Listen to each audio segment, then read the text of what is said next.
겸손과 기도. 찬미 예수님. 그때 예수님께서 토마스에게 말씀하셨다. 나는 길이요 진리요 생명이다. 나를 통하지 않고서는 아무도 아버지께 갈 수 없다. 너희가 나를 알게 되었으니 내 아버지도 알게 될 것이다. 이제부터 너희는 그분을 아는 것이고 또 그분을 이미 뵌 것이다. 필립보가 예수님께 주님, 저희가 아버지를 뵙게 해주십시오. 저희에게는 그것으로 충분하겠습니다. 하자 예수님께서 그에게 말씀하셨다. 필립보야, 내가 이토록 오랫동안 너희와 함께 지냈는데도 너는 나를 모른다는 말이냐? 나를 본 사람은 곧 아버지를 뵌 것이다.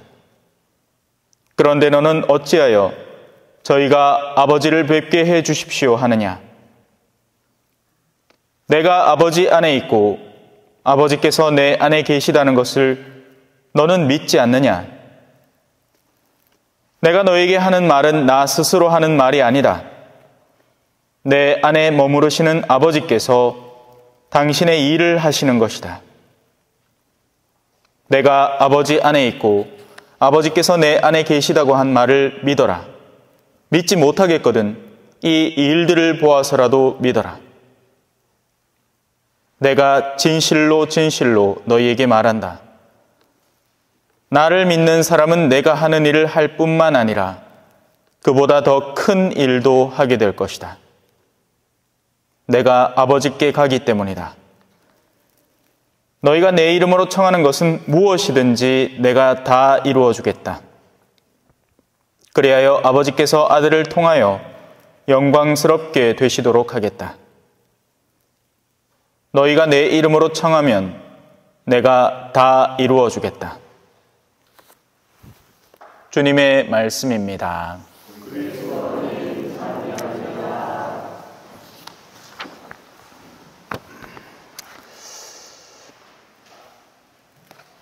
찬미 예수님.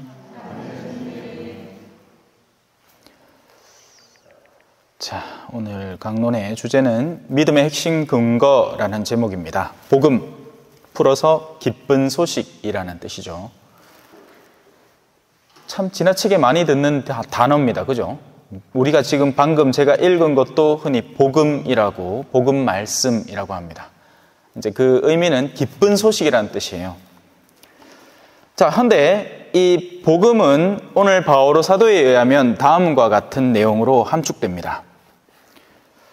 바오로 사도가 말하는 기쁜 소식, 그것은 그리스도께서 성경 말씀대로 우리의 죄 때문에 대신 돌아가시고 묻히셨으며 사흘날에 되살아나시고 우리에게 나타나셨다라는 것으로 요약됩니다. 오늘 일독서를 찬찬히 읽어보시면서 복음의 핵심을 꼽아보자면 다음과 같습니다.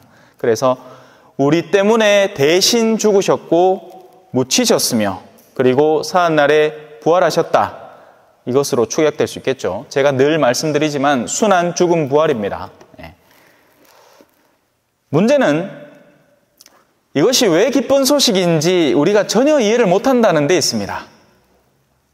솔직히 이해가 안 돼요. 솔직히 이해가 안 됩니다.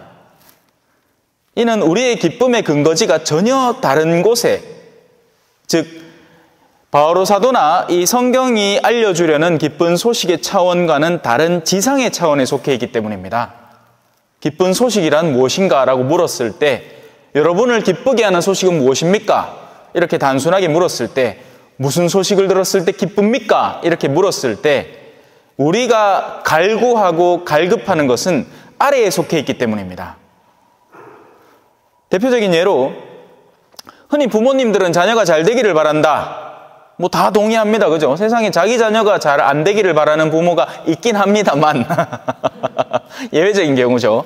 정말 또라이 같은 부모, 여러분들 보셨는지 모르겠지만 더 글로리라는 드라마에 보면 문동은이라는 주인공의 엄마가 그 꼴이죠. 네. 자식이 잘 되고 못 되고 이건 자기하고 아무 상관없습니다. 자기만 잘 되면 됩니다. 자식을 망가뜨려서라도 다른 이에게 돈만 벌 수 있다면 그건 잘 되는 거라고 생각하는 거예요. 이제 특별한 예외적인 경우지만 없다고 할 수는 또 없습니다. 이 세상의 부모들이 모두 다 똑같은 내면을 지니고 있지는 않아요. 하지만 통상적으로 부모님들은 자녀가 잘 되기를 바란다라고 합니다. 하지만 물어봅시다. 어떻게 하는 게 잘 되는 것이냐? 그때부터 사람들의 대답은 다채로워집니다. 다양해집니다. 저마다가 추구하는 기쁨의 방향대로 자녀가 잘 되기를 꿈꾸고 있는 겁니다. 세상에서 흔히 찾아볼 수 있는 대답은 다음과 같습니다. 성공이죠. 성공했으면 좋겠다. 그럼 다시 질문이 들어가야 됩니다. 뭐가 성공입니까? 이 성공이 보편적으로 내포하는 의미는 부를 얻어 누리는 것을 기본 골자로 합니다. 그렇기 때문에 거기에 수도 없이 수많은 사람들이 걸려 넘어집니다. 부를 뒤쫓다가 지금 뉴스에서 시끄럽게 떠들어대는 거, 항상 떠들어대던 것, 모든 것들의 근간에는 지나친 부를 뒤쫓다가 쓰러진 사람들의 이야기가 내포되어 있죠. 또 거기에 더해서 세상의 영예, 권력, 이것과 다 연계된 겁니다. 명예를 누리고 싶고 인기 있고 싶어지고 나아가서 사람들을 휘두르고 싶은 겁니다. 그게 다 내포되어 있습니다. 그런 자리에 오르면 소위 말하는 성공했다라는 표현을 써주는 거죠. 그게 어디서 쉽게 발견됩니까? 우리 마을 들어오다가 저 언저리에 현수막 달린 거 보면 다 성공했다고 박수 쳐주자는 이야기입니다. 저는 안쓰럽더만. 예? 그게 성공이 아니죠. 아니어야 되는데 여전히 여기는 그게 성공입니다. 예. 돈을 엄청 많이 벌거나 유명해지거나 권력 있는 자리를 차지하는 것, 그것이 우리가 보편적으로 누구나 인지하고 있고 누구나 사실상 추구하고 있는 성공의 기준점이 되는 겁니다. 제가 선교지를 마치고 돌아왔을 때 사람들은 저를 도무지 이해해 주지를 못했습니다. 그들이 듣고 싶어 하는 것은 신부님 고생 많았지요. 힘들어 죽을 뻔했지요. 징징징징 앓는 소리 좀 해보소. 얼마나 힘들었는지. 왜? 대리만족을 느끼고 싶거든요. 저는 기쁘게 돌아왔습니다. 도저히 그걸 이해를 못하는 거예요. 왜? 아니 당연하거든요. 선교지라는 곳을 떠올려 봤을 때 뭐 우리나라 60, 70년대라고 하니 창문을 조금만 열면 책상이 막 먼지로 바삭바삭해지는 건 일도 아니고 벽에 막 그 정갈떡 붙어 있고 도마뱀 막 똥 싸놓고 자는데 막 몸이 막 가려워 벌레가 기어다니는 느낌이 들면 실제 벌레가 기어다니고 있고 개미가 막 올라와서 꼬물꼬물대다가 막 깨무는 거예요. 말캉말캉하니까. 덥죠. 말 안 통하죠. 음식 안 통하죠. 도대체 어디에서 무슨 뭔 놈의 기쁨? 세속적인 성공점의 기준을 보면 완전 고생하고 망가지려고 하는 것밖에 안 되는 겁니다. 그야말로 고통과 쓰라림이 가득한 곳인 거죠. 하지만 복음을 전하려고 애를 쓰는 이에게는 그곳에는 맑은 영혼들이 있습니다. 목말라 하는 영혼들이 있다고요. 옛날에 우리나라도 그랬습니다. 외국 신부님이 오시면 무슨 말을 잘해서 신부님을 사랑한 게 아니에요. 신부님이니까 거룩함에 대한 갈증이 있고 그 신부님이 우리에게 전해주는 것에 대한 영적인 갈증 때문에 그분을 온전히 사랑한 거지 뭘 말을 잘해서 강론을 더 잘해서 뭘 인물이 좋아서 물론 인물은 좋았을 기라 외국 사람인께 코는 얼마나 컸겠노 그죠? 외국 사람들 인물 좋잖아. 근데 옛날에는 그 미의 기준도 여러분 완전히 다른 겁니다. 오늘날 우리가 서양 문물을 많이 접하니까 외국 사람이 잘생겨 보이는 거지 옛날에는 외국 사람들을 봤으면 이상하게 여겼을 거예요. 더 재밌는 얘기 해줄까요? 저는 남미에서 먹히는 얼굴입니다. 진짜 쟤 잘생겼다고 사람들이 실제로 그래요. 왜냐하면 그 동네에는 아시아인들에 대한 기준점이 별로 없고 그냥 보면 신기한데 그냥 제가 익숙한 얼굴이니까 잘생겨 보이기 시작하는 거예요. 제가 그림 그리는 사람이잖아요. 만화도 그렇습니다. 정말 못 그린 만화 안에서도 이 사람이 잘생긴 사람이다라고 반복적으로 묘사를 하면 그 못 그린 만화 속에서도 그 사람은 잘생긴 사람이 됩니다. 뭐 우리 어르신들은 모르겠지만 짱구는 못 말려라는 만화가 있는데 진짜 못 그린 만화예요, 이건. 근데 그 안에서도 잘생긴, 이쁘다라는 아가씨의 얼굴은 이뻐 보이는 겁니다. 왜냐하면 그렇게 반복 학습을 통해서 익숙해지기 때문이죠. 부부는 또 서로 닮고, 그죠? 서로의 얼굴을 보면서 표정을 서로 합쳐가는 겁니다. 그래서 찡그린 얼굴을 한 남편을 가진 사람은 찡그린 얼굴을 한 아내를 갖고 있는 게 통상적이에요. 둘의 얼굴이 같이 찡그러져 가는 겁니다.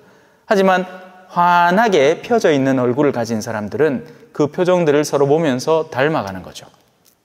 심지어 강아지도, 원래 강아지는 웃는 존재가 아닌데 이 사람과 익숙하게 지내다 보면 웃음을 배우기도 합니다. 동물들도 주인의 표정을 따라가는 거예요.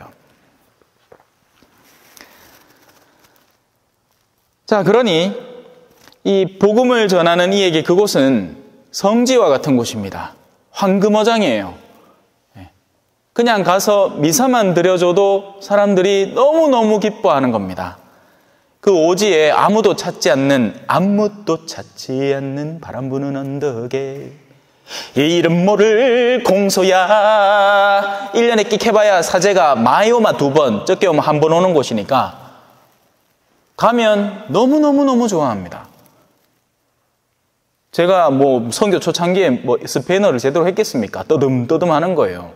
그래도 미사를 드려주는 사제가 우리 공동체를 방문한다는 것에 너무너무너무 기뻐하는 공동체인 거죠.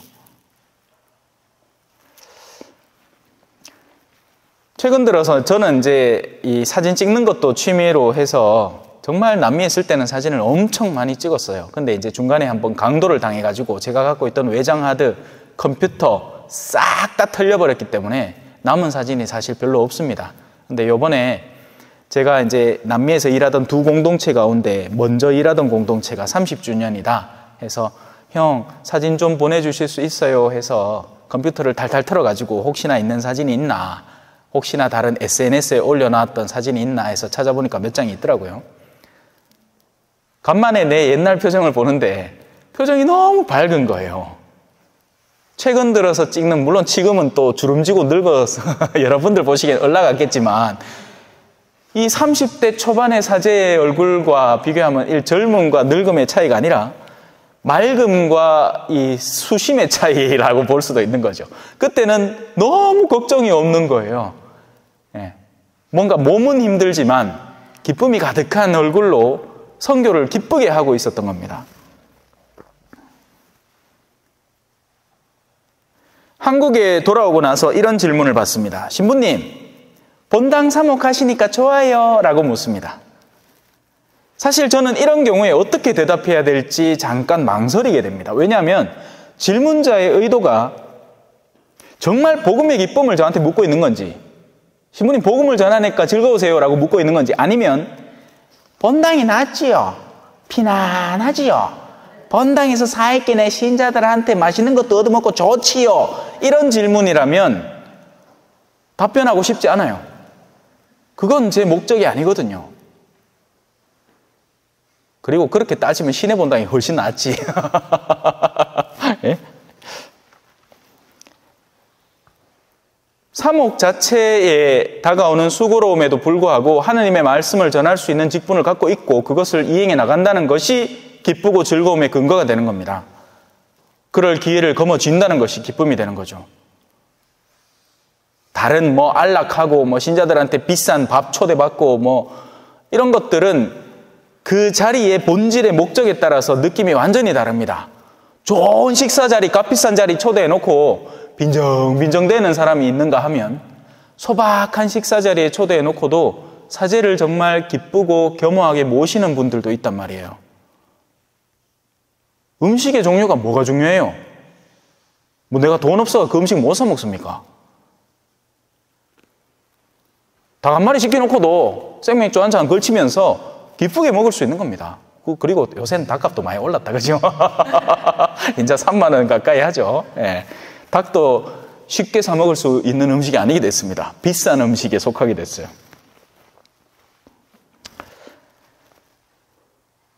신학교나 수도원을 가겠냐는 질문을 받는 아이에게서 더 이상 네, 가고 싶어요 라는 말을 듣기 힘들어졌습니다.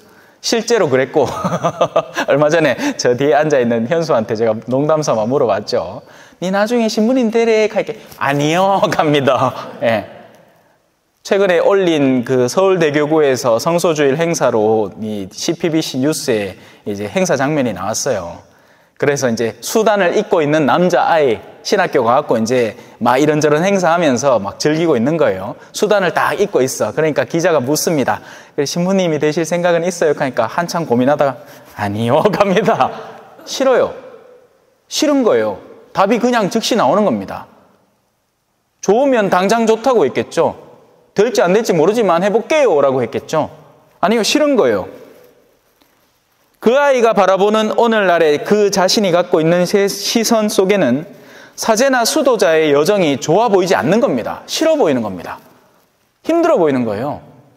거무죽죽해 보이고 화려한 옷을 입고 싶은데 회색 옷을 입고 다니고 검은색 옷을 입고 다니고 재미없어 보이는 겁니다. 즐겁게 친구들하고 놀아야 되는데 혼자 사정 안에 덩그러니 있고 고독해 보이고 외로워 보이고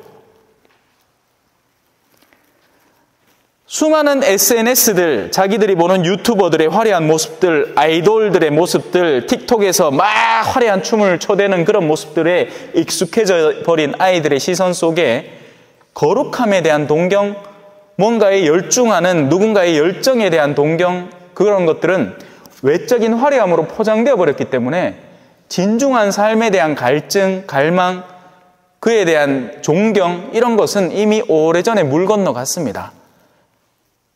제가 보자 때만 하더라도 이런 일들이 자주 일어났었어요. 이렇게 막 이 치렁치렁거리는 옷을 입고 아이들한테 다가서면 아이들이 이렇게 얘기해요. 예수님이다! 이렇게 얘기해요. 네. 근데 요즘은 그런 모습들을 발견하기가 쉽지 않습니다. 벌써 6학년 때부터 철이 들어서 사춘기 모습을 드러내고 있죠. 한 학부형 아버지한테 들은 얘기인데 애가 자기 싫어하는 옷을 입혔다고 입이 이만큼 나왔대. 네. 초등학생인데. 저는 초등학생 때 뭘 입히든 상관없고 아들하고 뭐 오징어 가생 놀기하고 큰 방 작은 방 뭐 비석 맞추기 이거 한다고 바빴지. 뭔 옷을 어떻게 입어서 어떻게 폼을 낼까? 이거는 이제 중학교 들어가서쯤 게스 청바지 뭐 안전지대 이런 옷들 나올 때 그때 고민을 했죠. 근데 지금은 그 연령대가 훨씬 낮아져 버린 거죠. 이미 6학년 때부터 입술 빨갛게 바르고 다닌다 하는 얘기를 제가 시내에 있을 때 많이 들었거든요. 사수성당 같은 데 있을 때. 하기야 오늘날 이 성당에서는 이제 아이들이 보이지조차 않죠. 걔들이 신학교를 갈까 아닐까 하는 고민은 사치스러운 걸 수도 있습니다. 그죠? 그러나 이 모든 것에도 불구하고 복음은 여전히 생생히 울려 퍼지고 있고 그 빛은, 본래적인 빛은 하나도 퇴색되지 않았습니다. 똑같은 가치를 지니고 있는 거예요. 문제는 우리가 그것을 바라보는 시선이 녹슬어버린 거죠. 바오로 사도는 이렇게 표현합니다. 헛되이 믿지만 않는다면. 왜냐하면 믿음은 진실하고 충실한 믿음이 있을 수 있고 헛되이도 믿을 수 있거든요. 얼마든지 가능한 거예요. 신앙의 본질에서 벗어난 다른 것들을 통해서 믿음의 종교적 삶의 영역만 충실히 지켜나가는 것, 헛되이 믿는 겁니다. 믿음이라는 것을 통해서 도로 사람들 앞에 나 자신을 내세우고 그런 것들을 즐기고 누리려는 활동, 헛되이 믿는 거죠. 왜냐하면 믿음은 우리를 순환으로 이끌고 죽음으로 이끌어가는데 우리는 믿음을 통해서 도로 나를 살리려고 애를 쓰니까요. 마치 오래 기다려온 친구를 만나는 기쁨. 제가 지난번에 그 볼리비아로 돌아갔을 때 휴가를 내서 갔을 때 그들과 마주했을 때 그 기쁨은 무언가 어디에 비길 데가 별로 없어요. 그 사람들한테는 저는 죽었다가 살아온 거예요. 왜냐하면 지금까지 자기들이 사는 동네를 떠났다가 돌아온 케이스가 거의 없으니까. 그들은 떠나면 죽은 사람인 겁니다. 선교사들이 자기의 임무를 마치고 본국으로 돌아가면 다시는 못 볼 사람인 거예요. 여러분들 부모님이 죽었는데 어느 날 갑자기 여러분들 문을 훅 열고 찾아온다고 생각해 봐요. 어떤 느낌이겠습니까? 복음의 기쁨은 그런 기쁨입니다. 여전히 퇴색되지 않았어요. 여러분들이 정말 간절히 성체를 모시기를 원한다면 오늘 성체를 모시면서도 기쁘겠죠. 그게 아니라면 그냥 무슨 못 먹을 음식 먹는 느낌일 거고. 너무나 간절히 바라던 바를 얻는 것과 같은 기쁨.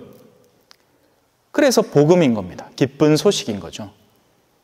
영원한 생명에 대한 기쁨. 그런 기쁨은 아직도 거룩한 미사 속에 자신의 본질적 사명을 수행하는 사제와의 만남 속에 생생히 살아 숨쉬는 겁니다. 얼마 전에도 뉴질랜드에서 저 보겠다고 찾아왔더라고요. 나 같으면 그런 데서 누군가를 어떤 한 명을 보기 위해서 그만큼 올 것인가 의문스럽습니다. 오늘 복음에서조차 제자들은 예수님을 앞에 두고서 하느님을 뵙게 해달라고 떼를 쓰고 있습니다.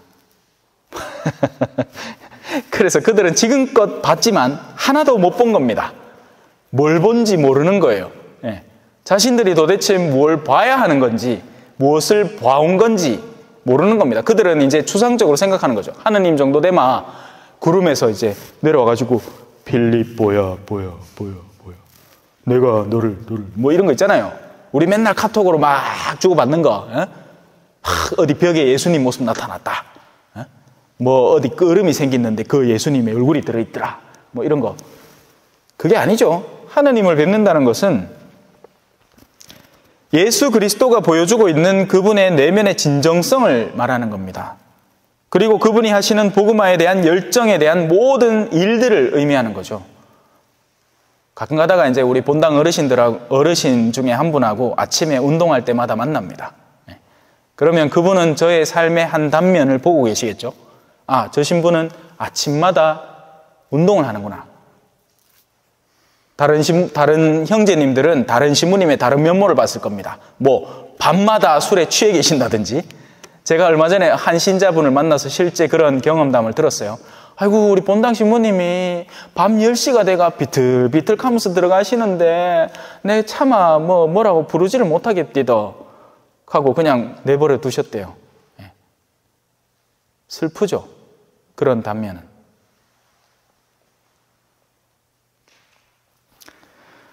우리가 할 일은 그 예수 그리스도를 굳게 믿는 것입니다. 오늘 복음에서 예수님이 사정사정 하잖아요. 제발 나를 좀 믿어다오. 내 아버지께서 내 안에 계시다는 것을 너는 믿지 않느냐. 제발 믿지 못하겠거든 이를 보아서라도 믿어라.